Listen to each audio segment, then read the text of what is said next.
कोई बात नहीं, राम के कुछ आचार विचार लक्षण हमारे जीवन में आने चाहिए, कुछ तो आए, कुछ तो आए। तो महाभारत की मूल वजह क्या है? जमीनी विवाद। इसलिए आप लोग समय पर बंटवारा कर दीजिए, ये सिखा रहा है महाभारत। एक और चीज सीखने जैसी है, महाभारत के एक मुख्य पात्र हैं कर्ण। क्या नाम है? जोर से, कर्ण। आप बताओ, कर्ण ने दुर्योधन का साथ देकर सही किया कि गलत किया? जोर से, जोर से, क्या किया? किसे लगता है कि कर्ण ने सही किया मित्र का साथ देकर? दुर्योधन का साथ दिया ना, किसे लगता है सही किया? अच्छा, किसे लगता है गलत किया? कुछ लोगों को कुछ भी नहीं लगता, ना तो सही में हाथ उठाए ना तो गलत में। कुछ लोग बोले नहीं हम हाथ बात क्यों उठाएं, आप तो अपना कथा सुनाओ, हम हाथ उठाने थोड़ी आए हैं। आलसी हो एक नंबर के। सुनो, कर्ण ने दुर्योधन का साथ दिया। अच्छा ये बताओ, दुर्योधन सही है कि गलत है? तो कर्ण को भी ये बात पता थी कि गलत है। अच्छा, द्रौपदी के कपड़े उतार दो, ये आज्ञा किसने दी थी? दुशासन ने, शकुनी ने, दुर्योधन ने, कर्ण ने? किसने आज्ञा दी? पढ़ा है आप लोगों ने? द्रौपदी के कपड़े उतारने की आज्ञा किसने दी थी? किसने? हैं? कर्ण ने। द्रौपदी के कपड़े उतार दो, ये दुशासन से किसने कहा था? ये आइडिया किसका था? एक आइडिया जो बदल दे आपकी दुनिया, ये कर्ण का आइडिया था। किसका आइडिया था? कर्ण ने आइडिया दिया, दुशासन उतार दो पांडवों के भी कपड़े और द्रौपदी के भी। ये आइडिया किसका था? कर्ण का। इसलिए कर्ण श्रेष्ठ होते हुए भी, कर्ण श्रेष्ठ होते हुए भी श्रेष्ठ नहीं है। कर्ण को जितना सम्मान समाज में मिलना चाहिए, कर्ण उतना सम्मान समाज से नहीं पाए। और मूल कारण यह था कि कर्ण सही थे पर कर्ण साथ गलत का दे रहे थे, और गलत का साथी भी गलत ही होता है। दुर्योधन के साथ रहते रहते कर्ण की बुद्धि पांडवों से नफरत करने लग गए। अच्छा, पांडवों से नफरत थी आपकी, ठीक है नहीं, लेकिन पांडवों की पत्नी से नफरत क्यों? कपड़े उतार दो क्यों? चलो न पत्नी से भी नफरत। पांडवों के पुत्र अर्जुन के पुत्र का नाम है, क्या नाम है? अभिमन्यु। अभिमन्यु को जब मारा गया तो वहां कर्ण भी थे। कर्ण को पता था कि यह गलत है, निहत्थे पर वार नहीं करना था, यह महाभारत का नियम था, उस युद्ध का नियम था। पर कर्ण को जानते हो क्या बनना था? श्रेष्ठ। अब श्रेष्ठ चाहे भतीजे को मारकर बनूं, चाहे भाभी के कपड़े, बहू के कपड़े उतार कर बनूं, चाहे अर्जुन को मारकर बनूं, मुझे तो श्रेष्ठ बनना है। जब व्यक्ति स्वार्थी हो जाता है तो अंधा हो जाता है। एक अंधे थे धृतराष्ट्र और दूसरे अंधे थे कर्ण। किसमें अंधे हो गए? निज स्वार्थ में। मुझे श्रेष्ठ बनना है। भगवान कृष्ण ने समझाया था कि कर्ण, तुम 5 पांडवों के सबसे बड़े भाई छठवे हो, तुम कुंती के पुत्र हो, मजबूरी में तुम्हारी मां कुंती ने तुम्हें पानी में बहाया था, वो कथा आप सब जानते हैं। द्रौपदी कुंती को एक संत ने मंत्र दिए थे कि जब भी तुम इस मंत्र का उच्चारण करोगी तो जिस देवता का मंत्र पढ़ोगी वो देवता आएंगे और तुम्हें एक पुत्र दे करके जाएंगे। तो कुंती मां को विश्वास हुआ नहीं। जैसे आजकल के साइंस पढ़े हुए बच्चों को सनातन पर भरोसा नहीं होता, तो कुंती बुआ भी उस समय बच्ची थी, जवान लड़की, उन्हें भी लगा बाबा जी ने कह दिया मंत्र पढ़ोगे तो कोई मंत्र पढ़ने से बच्चा होता है, उन्हें भी भरोसा नहीं हुआ। तो उन्होंने पहले देखा कि मैं ट्रायल तो करूं, तो एक मंत्र पढ़ दिया और वो मंत्र था सूर्य भगवान का। और जैसे ही मंत्र पढ़ा तो मंत्र तो अपना काम करेगा। याद रखना, मंत्र, तंत्र और यंत्र, ये तीनों अपना काम करते हैं। मंत्र, बोलो मंत्र। तंत्र, तंत्र क्या है? लोकतंत्र, तांत्रिक देश है ना ये, लोकतंत्र और यंत्र। यंत्र क्या है? मोबाइल, गाड़ी, ये सब यंत्र हैं। तो यंत्र अपना काम करता है, तंत्र अपना काम करता है और मंत्र अपना काम करता है। तो जब मंत्र पढ़ा माता कुंती ने तो तुरंत सूर्य भगवान आए, कहा कि मैं तुम्हें पुत्र दूंगा। कुंती बोली मैं तो कुंवारी हूं। बोले नहीं, तुम भले कुंवारी हो पर मेरा आना अब निष्फल नहीं होगा, परंतु हम तुम्हें एक वरदान दे सकते हैं। क्या? कि तुम्हें पुत्र होने के बाद भी तुम पुनः कुंवारी हो जाओगी। पुत्र होने के बाद भी क्या हो जाओगी? कुंवारी। तो कुंती माता को ये वरदान था कि वो पुत्र होने के बाद भी अपने को कुंवारी कर सकती थी, इसलिए पंच कन्याओं में एक नाम है इनका।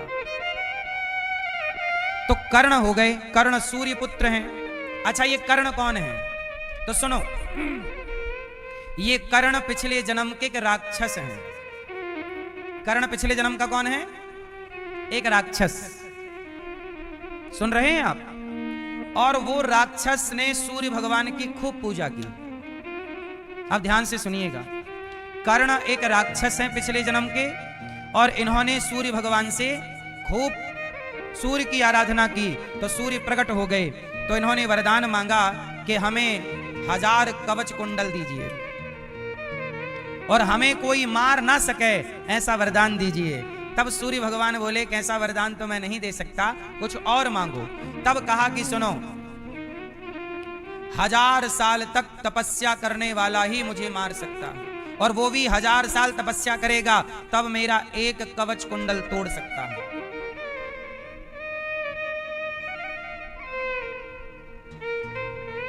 और 1000 साल तपस्या करने और 1000 साल मेरे से लड़ना पड़ेगा तब ये कवच कुंडल तोड़ पाए, ऐसा। सूर्य भगवान बोले तथास्तु। अब 1000 कवच कुंडल हैं। अब वो सूर्य भगवान से वरदान पाकर राक्षस बड़ा बलवान हो गया। कौन 1000 साल तक युद्ध करेगा? और 1000 साल तक युद्ध वही कर सकता है जो 1000 साल तपस्या किया हो। अब वो राक्षस तो एक तरह से अमर हो गया, अब तो कोई मार नहीं सकता। तो वह राक्षस धरती पर शासन करने लग गया, पापाचार बढ़ गया। तब धरती पृथ्वी मां भगवान नारायण की शरण में गई।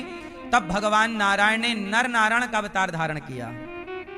तब भगवान ने किसका अवतार धारण किया? जोर से। जिन्हें आप बद्रीनाथ जी कहते हैं। बद्रीनाथ जी में 2 पर्वत हैं, एक पर्वत का नाम है नर और दूसरे पर्वत का नाम है नारायण। तो नर नारायण, तो वहां पर क्या हुआ कि नर नारायण भगवान में क्या करते? 1000 साल तक नर तपस्या करते, तो 1000 साल तक नारायण लड़ते और लड़ करके उसके कवच कुंडल एक तोड़ देते, और जैसे ही टूटता तो फिर नारायण तपस्या में और फिर नर आके दूसरा युद्ध चालू कर देते। तो ऐसे हजारों सालों युद्ध चला। तो नारायण तपस्या करते तो नर युद्ध करें, फिर 1000 साल नर तपस्या करें तो ऐसे चलते चलते 999 कुंडल और कवच तोड़ दिए। और जब तोड़े एक रह गया तो वह राक्षस भागा, सूर्य भगवान की शरण में गया, कहा प्रभु अब बचा लो। तब भगवान सूर्य ने भगवान नारायण से प्रार्थना की कि प्रभु अभी मत मारो, मेरा शरण में आया हुआ भक्त है। तब भगवान ने कहा कि सूर्यदेव, एक राक्षस को आपने आश्रय दिया है, आपको भी इस राक्षस के रूप में अपने अंश रूप में अवतार लेना होगा। इस बार तो नहीं पर अगली बार मैं इसे मारूंगा। और वही राक्षस अगली बार कर्ण हुआ। चूंकि सूर्य भगवान की शरण में था तो सूर्य पुत्र कहलाए और एक कवच कुंडल लेकर आए, और वही नर नारायण इस जन्म में नर बने अर्जुन और नारायण बने श्री कृष्ण। और नर नारायण के संयोग से उस राक्षस का इस जन्म में वध हुआ, जिसे कर्ण का वध कहा जाता है। तो ये कर्ण की हिस्ट्री है।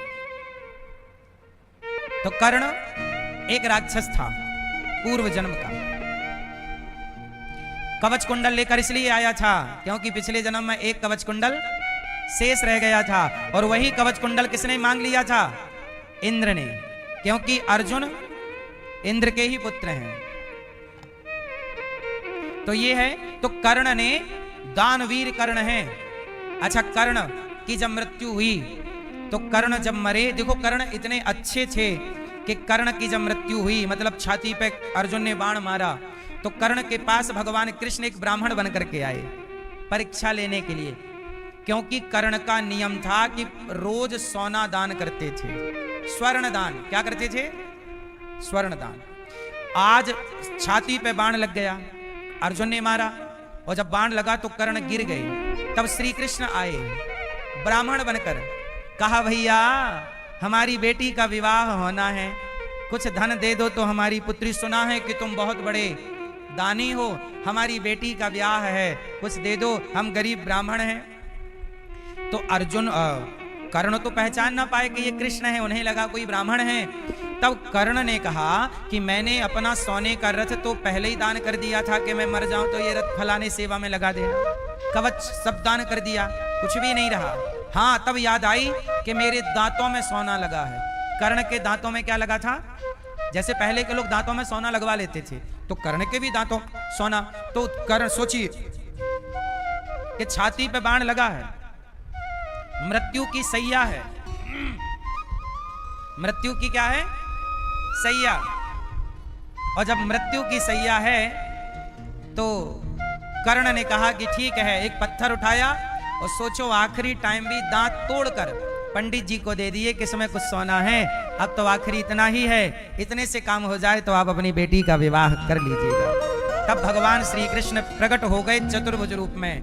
कर्ण से कहा, कर्ण आज से ये धरती तुम्हें दानवीर कहेगी। क्या कहेगी? क्योंकि तुमने दान देने में वीरता दिखाई कि मरते समय भी दांत तोड़ दिए, तो वीरता दिखाई, इसलिए धरती आपको दानवीर कहेगी। तो दानवीर कर्ण के नाम से दुनिया आपको जानेगी। अब कर्ण बताओ कि मैं तुम्हारी अंतिम कौन सी कामना पूरी करूं? भगवान कृष्ण ने कहा। तब कर्ण ने कहा कि प्रभु मैं मर रहा हूं, पर मेरी चिता ऐसी जगह पर जलनी चाहिए कि आज तक किसी की चिता उस जगह ना जली हो। तब भगवान ने कहा तथास्तु। तब भगवान ने अपने हथेली पर कर्ण को अंतिम श्रद्धांजलि दी, अपनी हथेली पर। ये है कर्ण।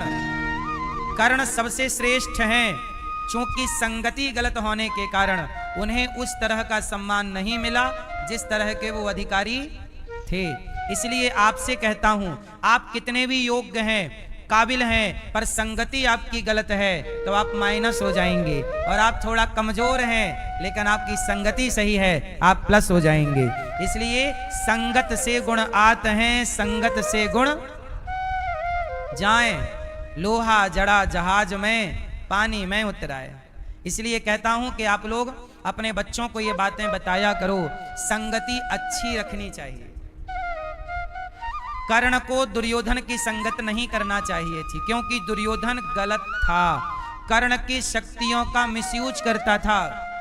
दुर्योधन उसे इस बात का था ना कि मेरा मित्र कर्ण है, तो गलत काम कराता रहता। अच्छा सुनो, कर्ण का कई बार अर्जुन से युद्ध हुआ है डायरेक्ट, महाभारत के पहले भी, पर कर्ण कभी अर्जुन से जीते नहीं। कर्ण को कई बार अर्जुन से लड़ने का मौका मिला था, पर वो कभी जीते नहीं। इसलिए श्रेष्ठ धनुर्धर तो अर्जुन ही है, क्योंकि अर्जुन कौन है? साक्षात नारायण का एक अंश नर के रूप में है। नर अर्जुन है और नारायण श्री कृष्ण है। ये नर नारायण। आज भी हम लोग बद्रीनाथ जी में नर नारायण भगवान की पूजा करते हैं। तो जो कर्ण से युद्ध हुआ था वो बद्रीनाथ जी में हुआ था, और भगवान ने तपस्या की थी वो बद्रीनाथ जी में। आज भी वहां नर नारायण विराजे हैं। बोलिए बद्री विशाल भगवान की। ठीक है,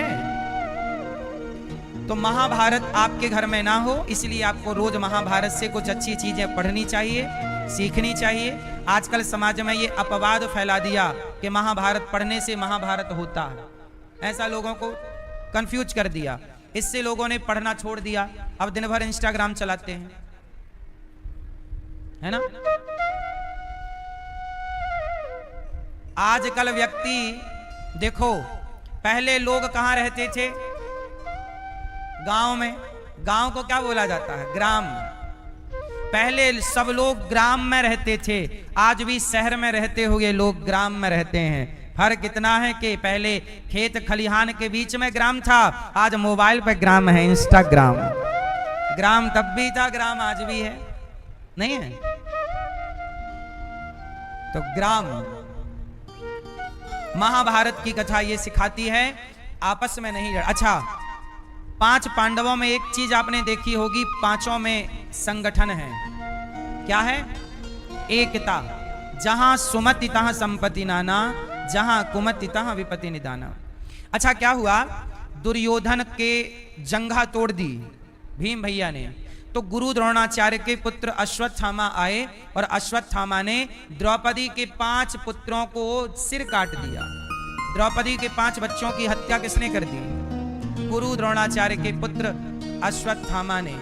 अब द्रौपदी के जब 5 बेटे मरे तो अर्जुन ने पकड़ा, भगवान कृष्ण को ले गए और अश्वत्थामा को पकड़ कर लाए। अश्वत्थामा ने ब्रह्मास्त्र चलाया, अर्जुन भगवान की शरण में आए।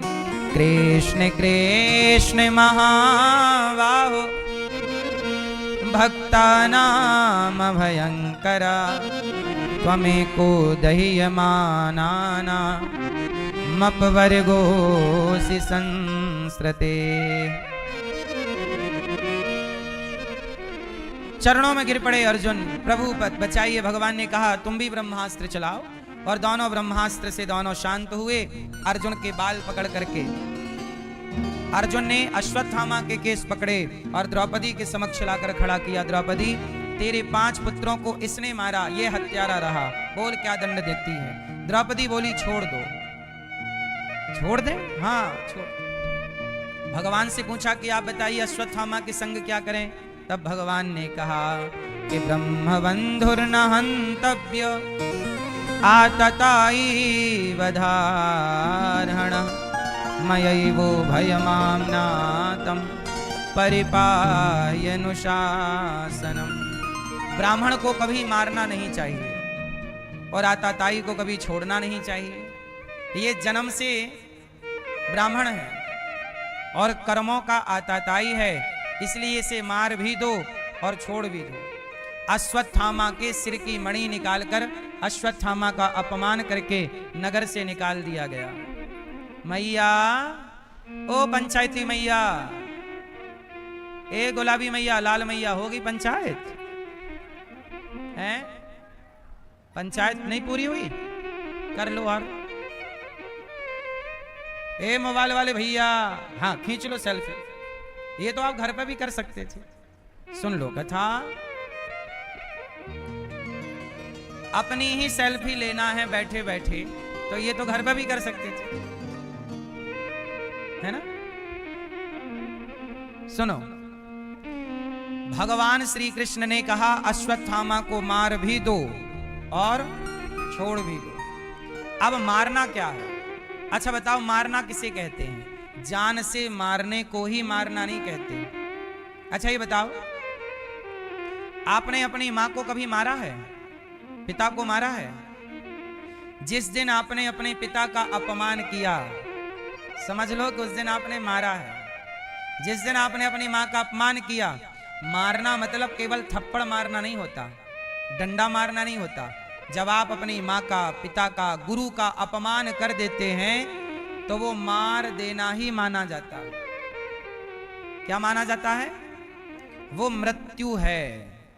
आपने अपनी मां को अपमानित कर दिया, मतलब आपने अपनी मां की हत्या कर दी।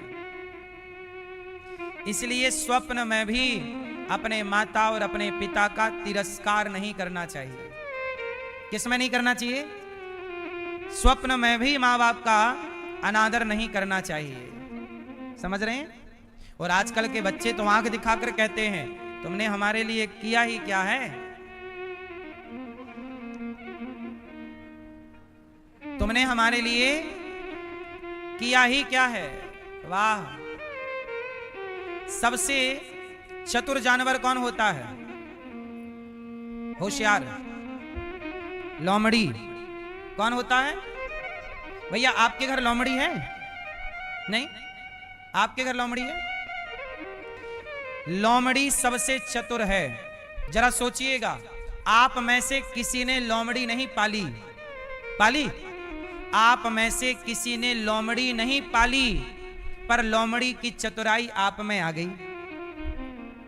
जितनी चतुर होशियार लोमड़ी है, इतने चतुर होशियार आप भी हैं, जबकि आपने लोमड़ी पाली नहीं, पर लोमड़ी की चतुराई आ गई। आपने कुत्ता पाला है, पर कुत्ते की वफादारी इंसान में नहीं आई। लोमड़ी नहीं पालता तो चतुराई सीख गया लोमड़ी से, और कुत्ता पालता है तो कुत्ते की वफादारी इंसान सीख ना पाया। जबकि कुत्ता पाले थे तो कम से कम कुत्ते से वफादारी ही सीख लेते।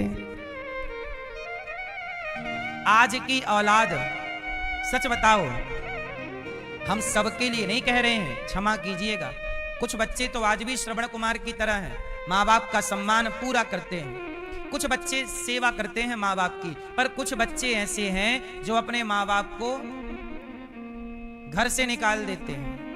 कुछ बच्चे ऐसे हैं जो अपने माँ बाप की सेवा नहीं करते, 2 वक्त की रोटी नहीं देते। और इन बच्चों के पास भी कई बार, एक माँ मेरे पास रहती हैं, उन माँ के 2 बच्चे हैं और दोनों बड़े प्रोफेसर हैं, और दोनों के घर में 1.5 लाख के कुत्ते हैं। सोचिए, कुत्ते हैं, वो कुत्ता जो मालिक के प्रति वफादार है, पर ये बेटा अपनी मां के लिए वफादार ना हो सका। तो कुत्ते से भी तो तुम ना सीख पाए वफादारी। कुत्ता मालिक के प्रति वफादार है कि नहीं? तो फिर बेटा को भी मां के लिए वफादार होना चाहिए। बोलो हाँ। फिर आज का इंसान कुत्ते के स्तर से भी नीचे गिर चुका है। आज के इंसान ने गिरने में महारत हासिल की है। गिरने में और कितना गिरोगे? गिर करके गिरने और कितना गिरोगे? गिरने की सारी हदें पार कर दी। अरे कुत्ते से भी नीचे गिर गया इंसान। ये बात सही है कि गलत है? कुत्ते से भी नीचे गिर गया। कुत्ता भी इतना गिरा नहीं है जितने आज के कुछ लोग गिरे हुए हैं। इसलिए कहता हूं, कुत्ते से भी सीख सकते हो। दत्तात्रेय जी ने 24 गुरु बनाए, कुत्ते से भी सीख लो, उसे भी गुरु बना सकते हैं। हम उससे वफादारी सीख सकते हैं कि वो कुत्ता होकर यदि वफादार है तो हम इंसान होकर क्यों ना रहें। पर आज का व्यक्ति अच्छाइयां ग्रहण करना ही नहीं चाहता, किसी से किसी की अच्छाई ग्रहण नहीं करता। अश्वत्थामा के सिर की मणि निकाली और नगर से निकाल दिया, पर अश्वत्थामा के अंदर ना ज्वाला जल रही है। क्या हो गया? अपमान। क्या हो गया? अब अश्वत्थामा ने क्या किया कि पांडवों के वंश को मिटाने के लिए, जो पांडवों के वंश को आगे बढ़ाने वाला बालक था, उसे मारने के लिए ब्रह्मास्त्र चला दिया। क्या चलाया? और ब्रह्मास्त्र गरजता हुआ उत्तरा के गर्भ की ओर चला। उत्तरा, अभिमन्यु की पत्नी का नाम उत्तरा। अभिमन्यु तो मर चुके हैं महाभारत में, पत्नी गर्भवती है। उस गर्भ के बच्चे को मारने के लिए और ब्रह्मास्त्र चलाया। उत्तरा ने बिना देर किए दौड़ी दौड़ी आई। पाहि पाहि महायोगिन देव देव जगतपते। हे जगतपति, हे प्रभु, मैं आपकी शरण में हूँ। हे श्याम सुंदर, मेरा पुत्र भी जन्म नहीं लिया, पेट में है, उसे मारने अश्वत्थामा ने ब्रह्मास्त्र चला दिया। हे प्रभु, आप हमारे पुत्र की रक्षा कीजिए। भगवान ने कहा तुम चिंता ना करो, और अश्वत्थामा के चलाए गए उस ब्रह्मास्त्र से भगवान ने उत्तरा के गर्भ की रक्षा की और अश्वत्थामा के ब्रह्मास्त्र को खंडित कर दिया। परंतु भगवान ने अश्वत्थामा को दंड दिया। जा, तूने गर्भ के बच्चे को मारना चाहा, जा मैं तुझे दंड देता हूं, तू अमर हो जा। लोगों ने कहा प्रभु ये दंड है कि वरदान है? ये दंड तो नहीं लग रहा, लोग अमर होना ही चाहते हैं और आपने फ्री में अमर कर दिया। बोले नहीं, ये अमर तो रहेगा, पर इसके माथे पे जो घाव है मणि छीनने का, इसके जन्म से मस्तक पर एक मणि थी, छीन ली तो घाव। बोले इसका घाव कभी नहीं भरेगा जब तक ये जीवित रहेगा, अमर रहेगा। इसे प्यास लगेगी पर पानी नहीं पी सकेगा ठीक से, भूख लगेगी पर भोजन नहीं खा सकेगा ठीक से, ऐसे अमर। आप बताओ, ऐसी अमरता आप लोगे कि आपको प्यास लगी है पर पानी नहीं मिलेगा, भूख लगी है पर भोजन नहीं मिलेगा? ऐसी अमरता रोज मरने के बराबर है। अच्छा, पूरे महाभारत में सबसे बड़ा दंड किसी को मिला तो अश्वत्थामा को मिला। अब सवाल ये है आपसे कि अश्वत्थामा को ये दंड क्यों मिला? ये पीली मैया बताएंगी, चश्मा वाली, क्यों मिला है? आपको नहीं आता? नहीं आता? मैया बताएंगी सोफे वाली। हाँ, नहीं बताओगे मैया? क्यों, नाराज हो क्या? हाँ बताओ बेटा।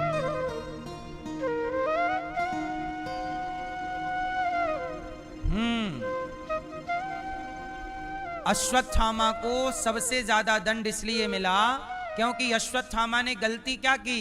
पेट में पल रहे बच्चा को, जो अभी जन्म भी नहीं लिया, उसे मारना चाहा, जिसकी कोई गलती, जिसने संसार को अभी नहीं देखा। इसका मतलब है कि जो आप लोग भ्रूण हत्या करते हैं, गर्भपात करते हैं, ये सबसे बड़ा पाप है। इसका दंड ईश्वर की अदालत में सबसे बड़ा दंड है। कौन सा पाप?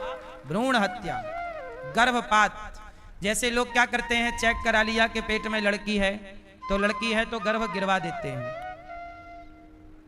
वह भ्रूण हत्या है, वह पाप है। जहां ये अच्छा कोई बीमारी के तहत करना पड़े वो अलग विषय है कि भाई बीमारी है या कोई दिक्कत है, कोई और कारण है, पर आपने ये जान लिया कि लड़की है और स्वस्थ है, अच्छी है पेट में, फिर आपने मरवाया, तो वह हत्या ही तो है। क्यों? उसकी हत्या किसे लगेगी? अच्छा ये बताओ, जब पेट की लड़की को या लड़के को जो भी है, अब जैसे कुछ लड़कियां वो मना लेती हैं, क्या बोलते हैं उसको, वैलेंटाइन डे, नहीं क्या मना लेती हैं? वैलेंटाइन डे मनाते मनाते वो गर्भवती हो जाती हैं, और जब गर्भवती होती हैं तो फिर वो कुंवारे में गर्भ रह गया, तो भाई वो डॉक्टर के पास जाके कहती हैं कि भाई गिराओ। तो आपने यह भी तो पाप किया। अब मुझे आप लोग उत्तर दीजिए कि जो गर्भ में पल रहे बच्चे को गर्भपात कराता है, स्त्री कराती है, डॉक्टर कराता है, और स्त्री भी अपने पति के दबाव में, पत्नी अपने सास के दबाव में कि भाई बेटी है गिरा दो। अब आप लोगों से ये जानना है कि उस पाप का पापी कौन है? वो पाप किसे लगेगा? डॉक्टर को लगेगा कि उस गर्भ में पल रहे वो गर्भवती मां को लगेगा, कि सास को लगेगा, कि पति को लगेगा? 4 ऑप्शन दिए मैंने। वो पाप किसके माथे जाएगा? वो हत्या तो हुई ना है कन्या की, भ्रूण हत्या, वो पाप किसके माथे जाएगी बताओ? बोलो जोर से। नहीं, कई बार मां तैयार नहीं होती, मां कहती है कि मैं आने देना चाहती हूं बच्चे को, पर कई बार उसका पति। तो सुनो कौन पापी? यदि मां तैयार है, मां की इच्छा है, तो मां पापी। सास के कहने से किया तो सास पापी, पति के कहने से गर्भपात किया तो पति पापी, और डॉक्टर ने किया तो 50 इसका भी है शेयर।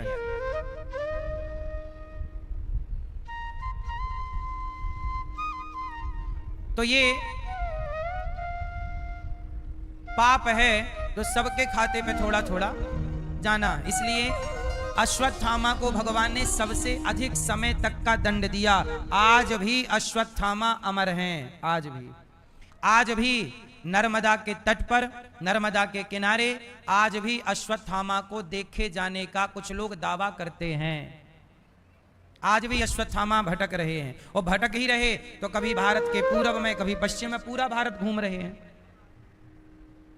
कहीं जंगल में मिल जाए, कहीं मिल जाए, तो आज भी अश्वत्थामा है।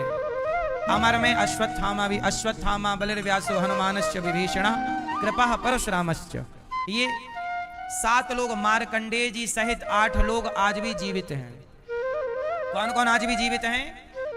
अश्वत्थामा, बलि, पाताल के राजा बलि, जिनके यहां वामन भगवान आए। अश्वत्थामा बलिर्व्यासो अर्थात वेद व्यास जी, अश्वत्थामा बलिर्व्यासो हनुमान जी और विभीषण जी, कृपा मतलब कृपाचार्य, परशुराम जी और मार्कंडेय जी 8वें। ये आज भी क्या हैं? जिंदा हैं, अष्ट चिरंजीवी आज भी जीवित हैं। तो अश्वत्थामा के उस प्रहार से भगवान ने उत्तरा के गर्भ की रक्षा की। अब भगवान जाने लगे द्वारिका के मेरा काम हो गया। तब कुंती बुआ आ गईं और कुंती बुआ ने कहा, क्या कहा? कृष्णाय वासुदेवाय देवकी नंदनाय च नंद गोप कुमाराय गोविंदाय नमो नमः। आज कुंती बुआ ने भगवान से कहा कि हे कृष्ण, कृष्णाय वासुदेवाय देवकी अर्थात देवकी नंदन, हे प्रभु आपकी जय हो, आप देवकी पुत्र हैं। नंद गोप कुमाराय, नंद के पुत्र हैं आप, यशोदा नंदन हैं, हे प्रभु आपकी जय हो। मैं आपसे कुछ कहना चाहती हूँ। नमः पंकजनाभाय, आपके नेत्र कमल की तरह हैं, आपका स्वभाव दिव्य है, हे प्रभु आप करुणा की प्रतिमूर्ति हैं। मैं आपसे कुछ कहना चाहती हूँ। कहो बुआ, क्या कहना है? तब भगवान श्री कृष्ण से बुआ कुंती बुआ ने कहा कि हे श्याम सुंदर, आज मैं आपसे कुछ मांगना चाहती हूँ। हाँ हाँ बुआ मांगिए। क्या मांगा? कुंती बुआ ने क्या मांगा? विपदः सन्तु नः शश्वत् तत्र तत्र जगद्गुरो भवतो दर्शनं यत् स्यात् अपुनर्भव दर्शनम। आज कुंती बुआ ने भगवान से क्या मांगा? हे प्रभु हमें विपत्ति दीजिए। क्या दीजिए? क्या दीजिए? हमें दुख दीजिए। क्यों? दुखों से अगर चोट खाई ना होती तो श्री कृष्ण तुम्हारी याद हमें, ये दुख अच्छा है।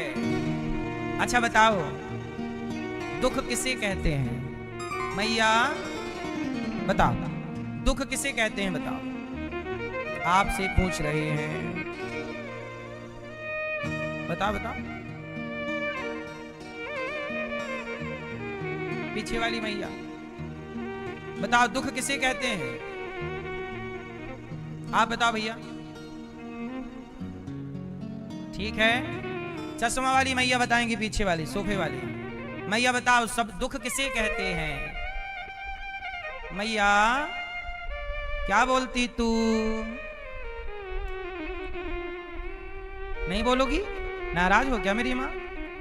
दुख किसे कहते हैं? ए पीली मैया क्या देख रही?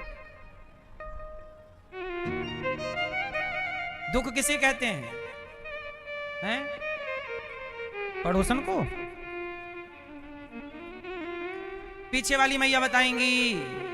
हरी मैया, हरी साड़ी पहनी है ना मैया ने, बताओ मैया दुख किसे कहते हैं?